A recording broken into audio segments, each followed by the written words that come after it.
She didn't want to run. She didn't want to look over her shoulder or hide away in the corners of the city. But her father, in an infinite level of stupid and stupidity, sold her to the gang that runs her hab block. And so here she was, running hard, a group of 3 gangers chasing her, her fate all but sealed as her species are not built for endurance. Sure, they could run and are known for their burst speed, but her pursuers were Valmite, insectoids that are tireless, emotionless, and unyielding. She stumbled into an alleyway, gasping as she was trapped. A dead end with no way out, her muscles already at their limits. Her lungs were grasping for insufficient air, and her fur was wet and heavy from the rain. Was this it? Was this as far as she got? 2 weeks of freedom while hunted? She looked around, hopeful to find a pipe or bottle to use as a weapon, but the only thing in the alleyway was the body of some homeless reject. Her pursuers scuttled in a few seconds after, clinking their mandibles as they spoke, their translators giving their alien dialect meanings as it converted their speech to galactic common. See, the lop-bups as stupid and can't sense or remember terrain, the largest one said, standing at nearly 6 units tall as it rose out the octopedal run his kind uses. Yeah, stupid and dumb, the smallest one responded. So what now, brothers? What were our orders? Boss wants her whole and unblemished. Apparently he has a fancy for her, the middle one said, likely the leader of these 3. Or at least her kind. Fuck you, she cursed back at them, her hand reaching into her pockets to find anything she could use, but to her panicking mind she found only a small penknife. Come on now, we aren't the bad guys. We are just the delivery boys. If you cooperate, we will be nice and buy you some grub and a change of clothes, the middle one said. She looked around. There were a few windows above them, but the city was mostly abandoned at this time of night, her chances growing to 0 as she willed herself to break her own rules. Taking a deep breath, she screamed as loud as she can, "Someone, please save me!" The 3 Valmites pounced, their body shadowing her from the light of the street like a veil of despair. Shutting her eyes tight, she wasn't ready, but a sick and hard crunch snapped her eyes open. 2 of the Valmites had backed off. The smallest was laying on the floor, its head caved in, and a tall alien standing in front of her, its back to her, and hands balled into fists, one covered in the thick ichor-like blood of Valmites. Yeah, I heard enough to know I can't sit back and watch, not when you call out for help like that, the alien said. Its tone and clear voice gave away what it was. A human. She looked around, realizing the homeless person she saw before wasn't dead. But to her, he may as well have been. Humans are worldless and have no rights or protections in the Empire's territories. Their homeworld was destroyed before the Empire found them, and while they are tolerated, they are considered the lowest of the low, worse than the scum chasing her. But then again, this human stepped in and saved her, so maybe if she played her cards right it would protect her. They have orders to kidnap me and sell me into slavery. Your kind don't stand for such practices, please. Help me, she says with a will to sound innocent and desperate. The middle one, quick on the beat and weighing his chances, doesn't miss a chance to quickly retort, "No, her father sold her off to pay off his debt. We are just here to collect," he said, standing a bit more relaxed and gesturing for his larger compatriot to do the same. "Besides, if you help us, we will split the bounty with you. 4,000 credits can go a long way for a hiveless like you." I bet it would, the human said, but pulled out a long, serrated combat knife. "But I am not in the habit of going back on my choices, and I don't need money." It looked over its shoulder to her, its eyes shining red with cybernetic augments. "Are you a citizen of the Empire?" She hesitantly nodded, unsure of why it would ask such a random question. Her kind's homeworld was intact and paid its tithe regularly. "Stay there. I'll deal with the trash, Rumi," the human said, before charging the Valmites. She had no time to consider its choice of words as the battle unfolded in front of her, and to her shock and slight horror, the human was in full control. For the minute it took for him to dispatch the Valmites, his combat knife seemed redundant, as his fist was enough to crack the exoskeletons of the Valmites. But to call what he did anything less than a slaughter was an understatement. The human ripped the larger one's arms and legs off before caving in its thorax with its boot and sliced the middle one into 3 pieces with just 2 quick, effortless swings. Swinging the blade through the air to get most of the blood off, he then wiped the blade clean on a rag before sheathing the weapon again. Looking over at her, he smiled softly. "Don't you worry, Rumi. I will protect you," he said as he walked back over. She stared at the human in shock, her mind recalling as much information she knew about its kind, but her memory was limited, and all she could glean was that the one in front of her and offering a hand was male, taller than average, and most likely a former soldier of some kind. "Thank you." She tailed off, unsure of what she was meant to do. "My name is Dan Smith," he said as he gathered his small collection of possessions. "I am Zailadar Mealfos, but my friends call me Zail," she said back, unsure of what was going on or what to do, but her mind refocused on the word he used to address her. "What is a Rumi?" He smiled wide. "Humans can't rent or own homes, so you are now my roommate. I have more than enough to pay for a few years and other things, but you will be the name of everything. Deal?" he asked, extending a hand to her. She looked at the hand, recognizing the gesture as something void merchants use when they agree on a bargain. Was living with a human worth the risk and stigma? Or was she just being foolish?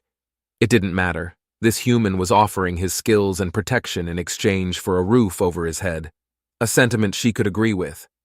Taking his hand, she shook it in one strong and direct motion. Deal. Zail walked a bit behind the human. They were walking farther away from her HAB unit and towards the edge of this HAB block. He was tall, nearly 6.5 units tall, and built for war. Dark brown skin and hair braided back into a short tail. A few scars across his exposed skin, and his clothes were shabby, but a uniform from the last war with the Zanalton Confederacy. "So, Dan, you fought in the last war? Why?"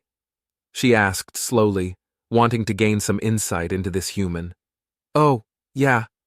When you are homeless and in need of a bed and food, fighting is a step up if you get 3 squares and a cot," he said back, as he walked a bit slower so they could walk shoulder to shoulder, his duffel bag slung over his opposite side from her. "I mean, I would have been fighting gangers anyway. At least on the battlefield it's easy to tell friend from foe." "But you are worldless. You gain nothing from fighting for the Empire, so why fight at all?" she asked back as they made their way down in an elevator to the lower levels of the HAB block. He rubbed at his chin. "Because humanity has a permanent grudge against the Zanalton Confederacy," he said ominously. "Oh, I see," she muttered, feeling that this line of questioning may poke at something he is not comfortable with sharing.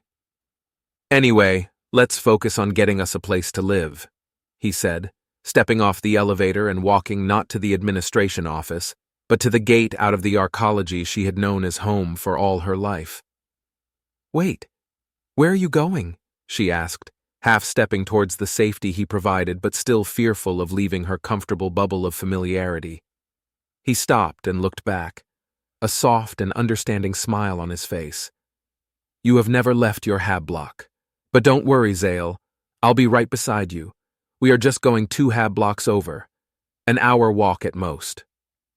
She couldn't stop the nervous gulp, but took his hand as he offered it, shrinking a bit tighter as she left the space she once called her world, the sky above much wider than she imagined, and the streets spacious with ground vehicles traveling on specific roadways. Her eyes flickered as her ears snapped to every small sound that her mind portrayed as a drawing of a blade or the cocking of a firearm, but his presence next to her grounded her fear and anxiety a bit. "You are a Lop-Up, right?" he asked with a small smile. "Your kind come from Lop-Boost Prime." She nodded. "Yeah, is that a problem?" she asked nervously, her ears dropping a bit and fear taking a small hold in her demeanor. "Nah, you bunny folk are great company, and your ways aren't too far from what humans hold to," he says back with a warm smile. "Bunny folk?" she asked. She knew humans use nicknames for other races, but she didn't know the one for her people. He looked over and smiled softly. "Oh, sorry. Bunnies are a type of mammalian animal from Earth, small and fluffy with ears like your people, so we humans sometimes call your kind bunny folk." She reached up and felt her long ears that stood a bit off from the sides of her head, running her fingers through them. "Oh, so your people nicknamed us after predators of your world?" He burst out in hearty laughter. "What? No. Bunnies are prey animals that were mostly domesticated by the time of the Sundering. The home fleet has a colony in every one of its livestock hangars." She seemed confused. "Your people keep animals alive on your ships?" she asked, having seen the human home fleet in the night sky once 5 years ago, like a roaming constellation of thousands of stars. "Yeah, humans are omnivores, and we need meat and vegetables to live. So when we were preparing to escape Earth, we took as much genetic material to clone our animal companions and friends," he said slowly, a warm smile on his lips. "Once we got our hands on artificial gravity tech, we built our first farm bays. And once it was deemed safe, acceptable, and humane, we built one on every ship." She was stunned and shocked by the revelation, and her lips formed her curiosity to sound, "But is it enough to feed a ship?" He smiled. "No, a single farm bay can't feed a whole ship of thousands, but that is what the agri ships are for." Agricultural ships? She pondered aloud. "You have ships in your fleet completely dedicated to growing and feeding your population?" "Gotta go to one once. It was crazy, but somehow completely organized and handled well," he says in a reminiscing tone. "One agri ship can feed about 50 ships or one of our supercarriers." She feels a bit off and nervous. "Should you be telling me this?" He smiled. "There is a saying to anyone that deals with the home fleet: watch your fire or see your world crack." He said, "We let most that are stupid off with a warning, but those that try to push their supposed claims of strength, we break their fleets and teach them a truth that makes the supergovernments of the galaxy nervous." "And what is that?" she asked nervously. Earth was a death world. They moved closer to their new hab block. It looked no different from her last one. His last comment left a lingering silence between them. But he cleared his throat, holding out a credit chip. "Okay, here. Go to the admin office, get a small family unit, and don't answer anything beyond your basic information. Also, if they ask, claim I am your bodyguard, and don't tell them where you are from." She nervously took the chip and pocketed it. Taking a deep breath, she settled her nervousness, walked into the administration office, and found the renter's desk, happy to see a lopbud sitting behind the desk. "Excuse me, I would like to rent a small family unit." The lopbud at the desk was a man who looked over with a sigh. "How many inhabitants?" "2 medium entities," she said back, taking steadying breaths. The officer looked over and out the window. "You can't rent a unit with a human." "He is my bodyguard. All payments and naming is my responsibility," she said back, placing the credit chip down. The officer groaned, taking the chip and checking it, and coughed in a bit of surprise. "I see. I believe we can get you situated," he said, quickly typing away at his terminal. "Can I get yours and your bodyguard's names?" "I am Zaladar Myofos. My bodyguard is named Dan," she said quickly, not giving her last name, just in case he tried looking her up in the planetary record. He types in the information and looks up. "Occupation?" "Self-employed, but my business is legal and allowed in Empire space. It's not important enough for you to record it," she says, trying to sound confident and in control. The officer seemed confused and looked at the readout on the credit chip. "Very well. I have a unit free for habitation on level 56, grid B, door 320. Let me get you the key badges," he said, standing up and walking over to the locker behind him, getting the 2 badges out for her and Dan. "Please run the first 2 payments now," she said, taking the badges and clipping one to her belt. "Of course," the officer said and typed in something in the chip reader. A soft beep from his phone gave way to his taking of some of the money for himself. Corruption is not uncommon, and far too many low-end workers like him skim a bit off the top. Processing the real payment quickly, he handed her back the chip. "There, all squared away." "Thank you. I will be making payments at the start of every month going forward. I will not announce our exiting of the unit," she said, taking the chip back and checking how much was taken, smiling a bit as the officer took a typical sum she was told meant not a lot of gang activity. "Understandable. We hope you will enjoy your stay here," the officer said as she walked away. Dan looked over as she stepped out. So? 56B 320, and the office took less than in my last hab block. So fewer gangs, she said optimistically. He smiled softly and looked about, spotting what he suspected, only one gang marker drawn over others. That's good, but I think the cut was less because there is only one gang here and they have a monopoly on illegal activity and a better control on the administration. She frowned, having not considered that possibility. Oh, is that bad? He patted her head, the gesture somehow cheering her up and out of her saddened state of mind. No, it's not bad as long as they aren't affiliated with the gang that has your father's debt. And besides, I don't think we will be staying on the world long anyway. What? She said, shocked as they walked to the elevator. Yeah, sorry to say this, but a gang that can house and keep Valmite will have the influence to hunt you down anywhere on this planet, he said as the elevator started to move. We just needed somewhere with access to the datanet and walls for defense, while I call in a ride. Call a ride? Like from the home fleet? She asked nervously. The thought of leaving her birth world is the favorite dream of all children. To travel the void and see the distant worlds only spoken of in news and stories. He chuckles. No, not the fleet. Just a friend that should be passing through. She should be here in a month or two, he says, but looks about as the elevator stops halfway up the massive structure, and the maintenance sign flickered on as the doors opened. Come on, there is another elevator nearby. As they walked, she felt a chill run down her fur, like a charge of static setting her nerves on end. Why does it feel like someone is watching me? She asked. Because we were just scanned. The wall we passed has a sensor suite built under it, he whispered, taking her hand gently and keeping her moving. What? Why? Who? She asked quickly, her ears perking up and scanning the area. Most likely the gang that runs the hab block, he said with a smile. They are trying to figure us out. See, the chip I gave you marked you as a diplomat, but one that doesn't say to which government you belong. What? She asked, horrified, feeling like she was used. Relax, they are confused because I am here. No diplomat would hire a human as a bodyguard, he said softly, as they reached a new elevator, pressing the call button.